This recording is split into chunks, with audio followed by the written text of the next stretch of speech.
Good day. Caught me in the pumpkin patch. Just pulling out a few volunteer pumpkins. We don't need too many. We have 6 fantastic pumpkins in here now, you can see.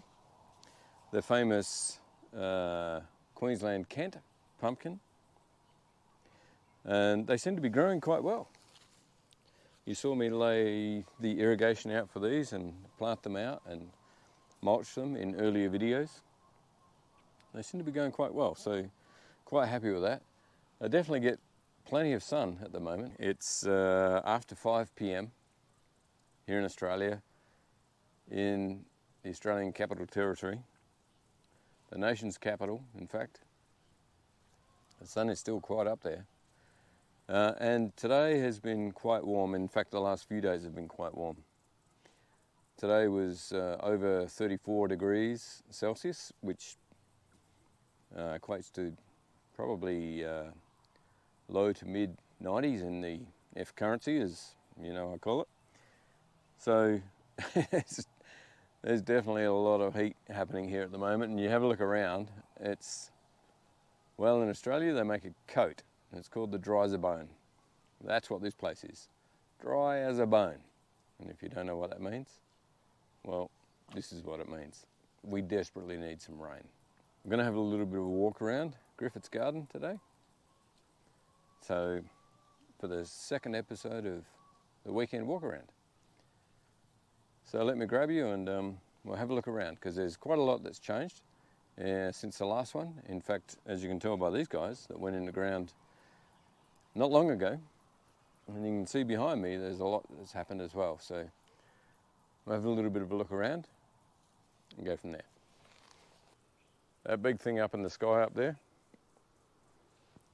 we get plenty of it. We talked about how green things can be around raised beds. That's true, and it's looking pretty manky right now, but that's because I haven't been out here with the mower. But around it, dead as a doornail. So let's have a little bit of a look at these beds, shall we? This is the dodgy peas, and again, excuse the length of grass here. It needs to be mowed, yes, I get that. It needs to be whipped, I get that. But you know what?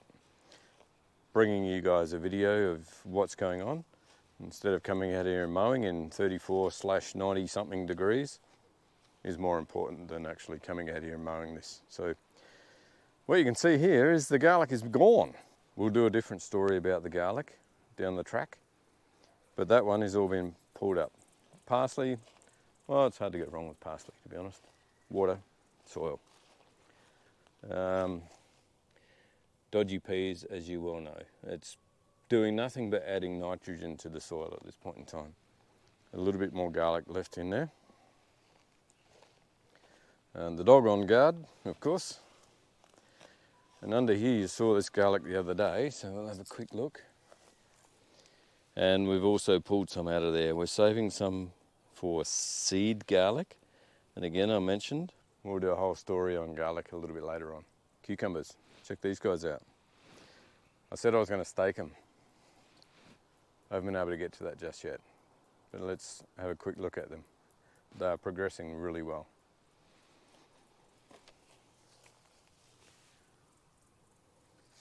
We've already picked one from here. We have 1, 2, 3, if you can make those out in there. We have, oh no, is that a 28 spot ladybird? You can see the spots on it. If it is, we are in trouble. That's a lot of spots for a lady beetle. Our cucumbers were decimated last year from those. So I talked about staking our cucumbers. I've not got around to that either. Sometimes life just gets in the way of your garden. So let's have a look at these eggplants. Look at that. Eggplant / aubergine. Flowers. There's another one over here.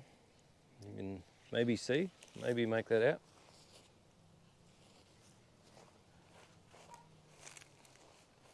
You can see it down there. These things absolutely love the heat.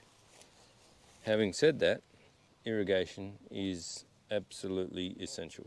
There's no question. Without water, you can't grow anything. So I talked before about how putting pumpkins, eggplants, chillies in these covers. Yep, today was close to mid-30s Celsius and 90 odd degrees. That cover's still on them all day, the last couple of days. Did you see those plants struggling? Nope. Why? They just love heat. And as long as they have sufficient water and irrigation, etc., delivering that water, then they're happy. So if I've learnt something this year, it is these covers and the benefits that they provide to the eggplants this year. We're going to do similar to the chillies and getting the pumpkins started next year. Now the pumpkins look pretty good at this point in time.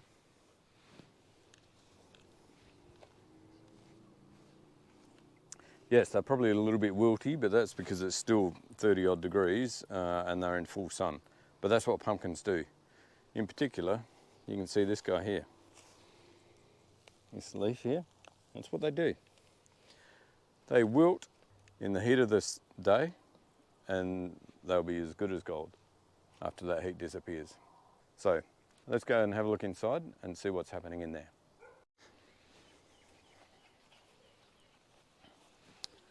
Looks like the dog's pretty keen for a walk. You been for enough walks today? Obviously not. So these are some blueberry trees that we have, bushes, trees. Do you call it a bush? I don't know. We've got 3 different varieties of blueberries here. This one is Berry Delights, Sunshine Blue.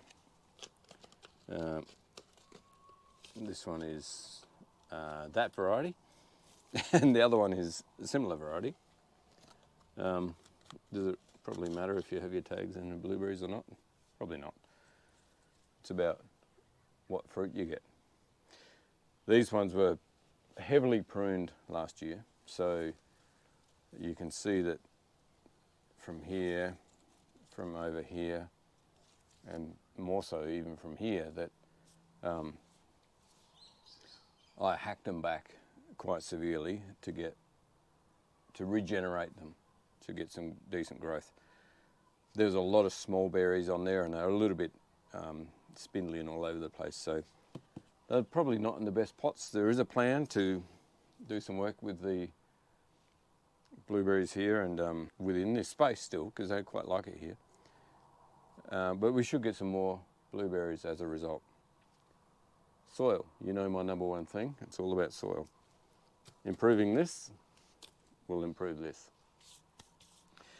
So that's a bit of a work in progress anyway. In the background here, most people should know what this is. Do you like mojitos? Woof. Yep, mint. Absolutely perfect. I actually feel a little bit bad for chucking it away. I'm sure I'll get in trouble for that. But everybody has mint. Well, at least I think everybody has mint. And you put that in whatever you want. You can put it in your you know, eggs and bacon, vegetable smashes that you have in the mornings, and your mojitos or whatever's, right? You can never have too much mint.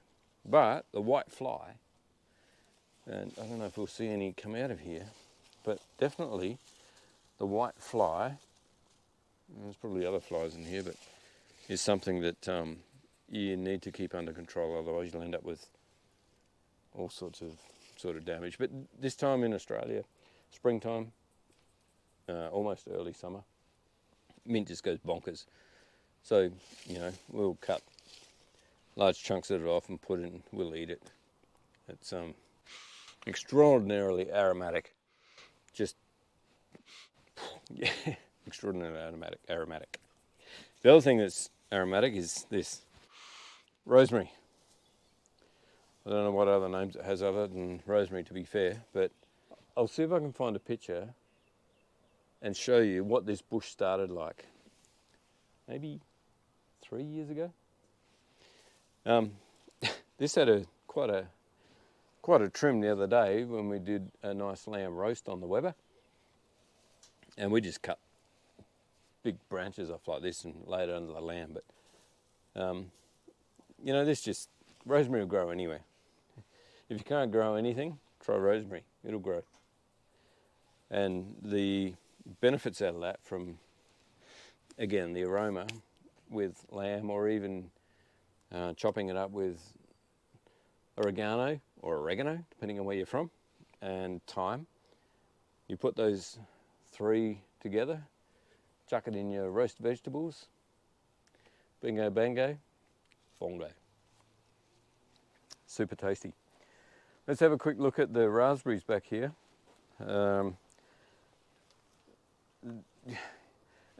It's not hard to grow a raspberry plant. It's hard to grow good raspberries. Why? Because everything loves them. The birds, the bugs, the everything.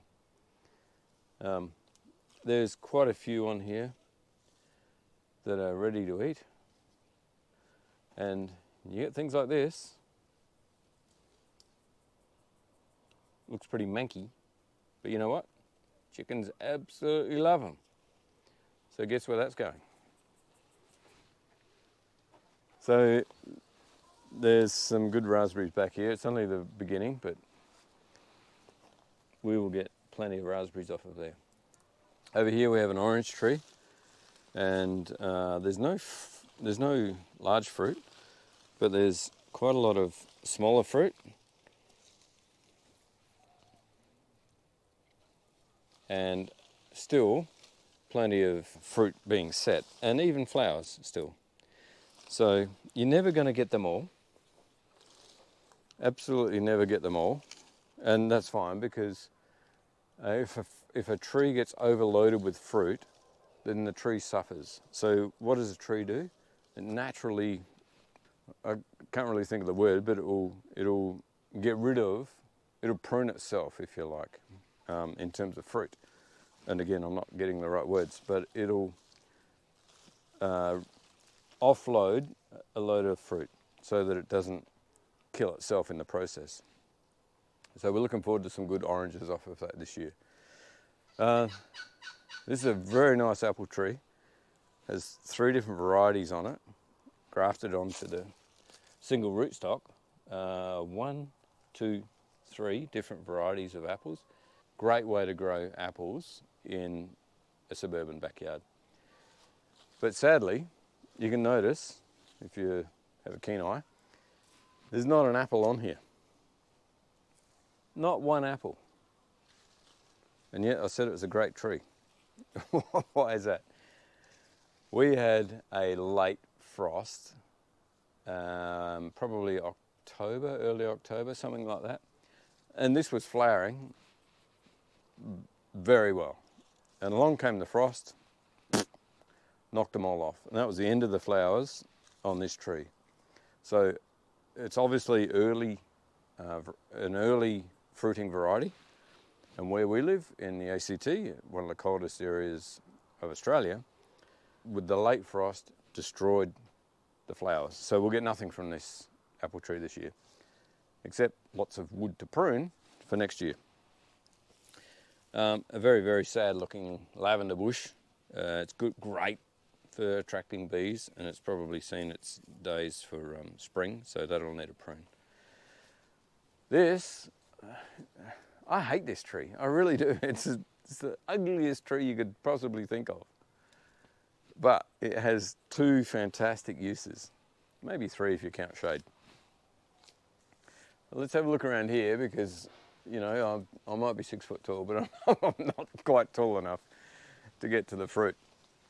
If you don't know what a locust tree is, Google it, because I don't know what other name it's known by. But let's have a look at these things here. This is a locust.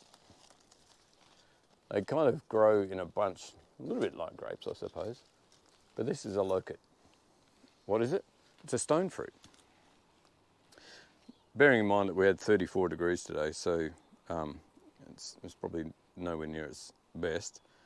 But if we can basically pull it apart, a little bit like a peach or a nectarine. More like actually it is a little bit a combination of the two because it's slightly furry, but not like a peach. Combo of a nectarine and a peach, but it's a super juicy fruit, right? Yep. A little bit tart from the heat, but very, very sweet. And a massive seed on the inside. These, I said I don't really like the tree, but the uses of it, that's one. Really, really nice and sweet. The birds love them. The cockatoos, those noisy white things that you see flying over, juice. Get in here. There's a few honey eater birds that get in here. And they do things like this.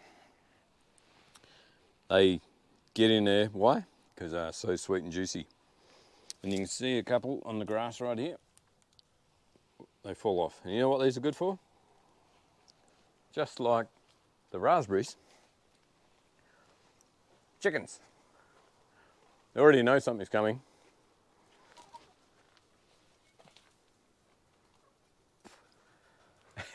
Chickens love them. So quick shout out. I have to say I'm unbelievably humbled and blown away, to be fair, that I said on my channel that help me reach 100 subscribers. We have got to 50. It's such an amazing milestone to reach through things like the cabbage moth helping us along the way, that you guys want to watch what I do in our garden, in Griffetts Garden.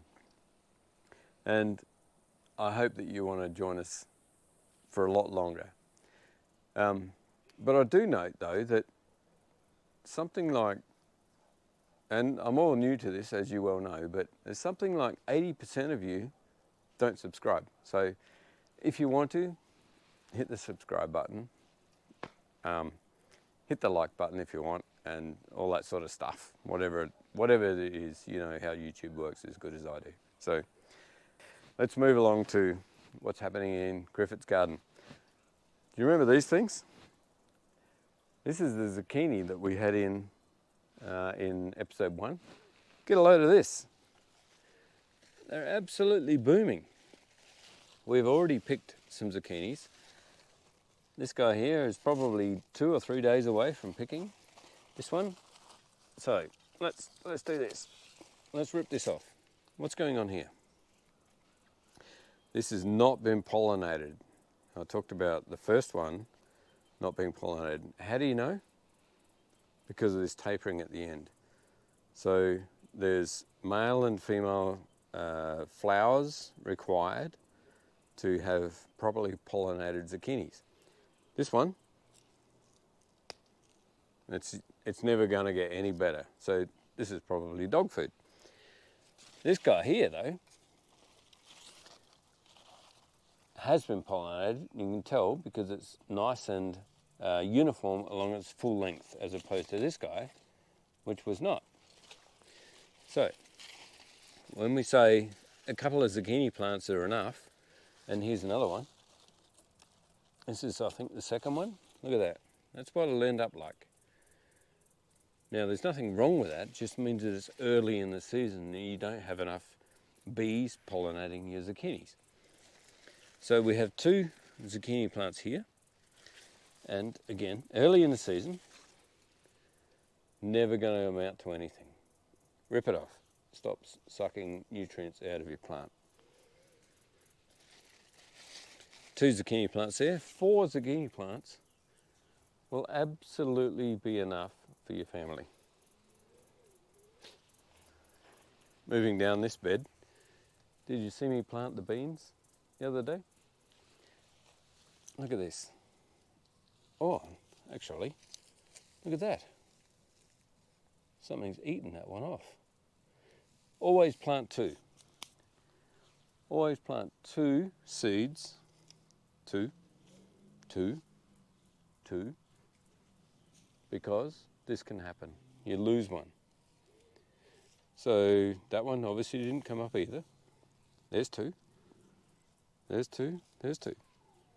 Always plant two seeds so that you can ensure that you get a good crop.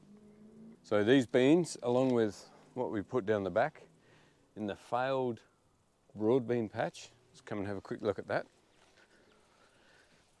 And you can notice that these are a lot darker, to be honest. They're a lot darker. So that's quite dry on the top, but it's moist underneath. Hello, dog. So it's quite moist underneath, but I think there is a story here that I'm going to have to tell about mushroom compost from the garden supplies places. Even now, it doesn't quite smell right. It obviously doesn't smell like soil because it's not. It's mushroom compost. But I'm going to show you something in a moment that leads me to believe that mushroom compost can be, let me rephrase that, mushroom compost from your garden supplies place can be detrimental to your garden. So let's go and have a look at that now. So take a look at this. This is the famous KY1 bush tomato that we bought as a seedling and put it in the ground. And you know what? It's got tomatoes. But look at the top of this plant. Can you see all of this curling going on in the top leaves? This had a load of mushroom compost in it as well, just like the broad beans did down the back there. And the snow peas, sugar snap peas out the side there. I am really starting to think that something else in this mushroom compost is making this happen. And it's either an explosion of nitrogen, which is, to be fair, it's my number one thought, that there is way too much artificial nitrogen in this soil from additions by the garden supplies places, or there's a virus happening. Now, the broad beans, the sugar snap peas, is all too many coincidences that they've all had mushroom compost for it to be, for me at least, to think that it's a virus. If you think it's a virus, please let me know. It certainly looks like it could be, but think about the other things that have gone with it that are totally separate and dislocated from this location for that to be the case. Now, around this we've put lettuces in, so thankfully we're going to get something out of this bed. Get a load of these things. If there's one thing lettuce loves, it's nitrogen. So is this the the benefit of destroying a tomato with too much nitrogen, but your lettuces are going to survive?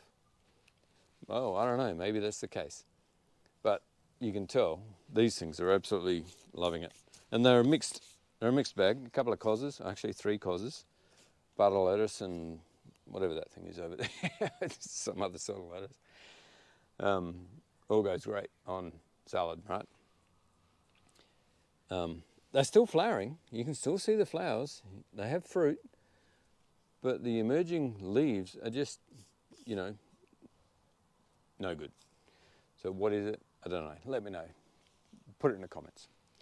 Let's move on and have a look at the tomatoes out there, which have none of this caper going on with them, and that is the tomato patch. If you remember rightly, this is the tomato patch and the capsicum patch for the year. And you can't see any issues with the leaves in these tomatoes. And have a look at this. These are our seedlings that we grew from last year by seed. There is no issue whatsoever with these tomatoes. Now, so what's the difference?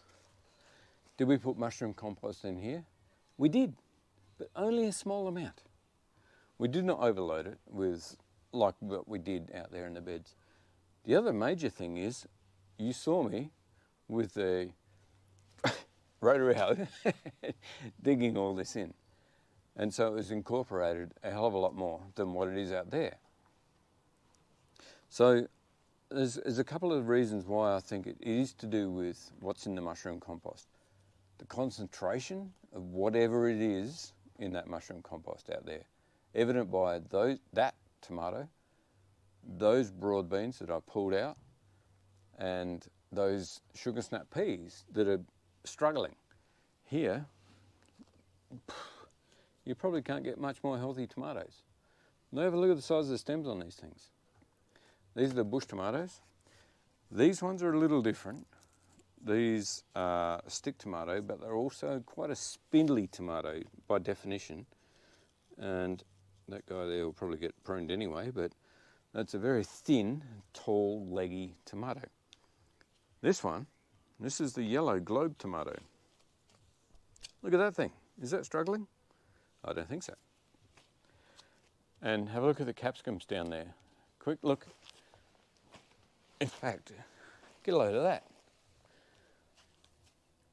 This thing went in the ground not that long ago. And this is the mid-sized fruit capsicum delight. So traditional bell pepper, I would imagine. These things are going great. So I do think it has something to do with the mushroom compost.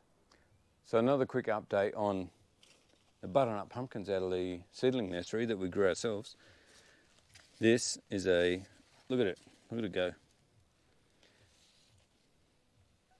That's a butternut pumpkin that's going to yield lots. Self-grown tomato always yields lots. And don't forget, this is full of lettuce.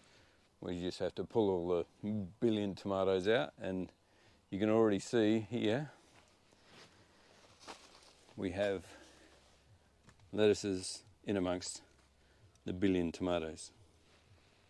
There's another one there growing quite well. So yes, it'll take a lot of clearing up. It'll give us lots more lettuce like we have out there already.